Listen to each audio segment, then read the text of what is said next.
Hello everybody, Kathy here. I wanted to talk to you today about a couple of things that you might not realize regarding information that you should be aware of when you find out you're newly pregnant. The two things I want to talk to you quickly about are obstetric history and what to eat. So two quite different things, but anyway, I thought you'd find this useful.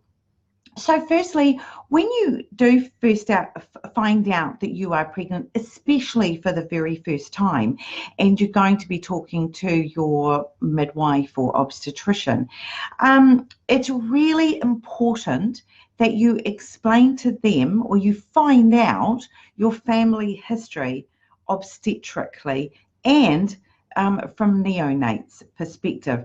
I've got myself a little list because I don't want to forget anything, but basically the things that is really good for your caregiver to know about is whether you've got history in your family of premature births, preeclampsia, gestational diabetes, and then particularly any anatomical or genetic abnormalities that any babies were born with, because some of those are familial, some of them can sort of be common in a family, particularly things like hip dysplasia, where the baby's born with unstable hips.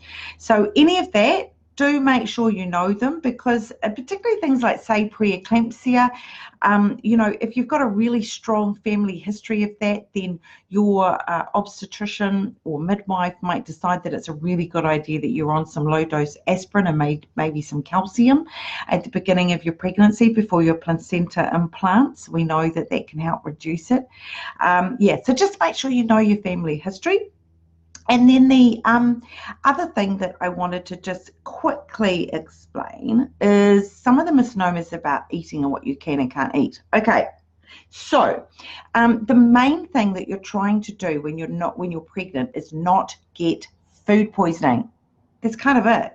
So when people say to you, oh, you shouldn't eat shellfish, and you shouldn't eat brie cheese, and you shouldn't eat ham, and all of this, what's it all about? It's food poisoning. That's basically what you're doing.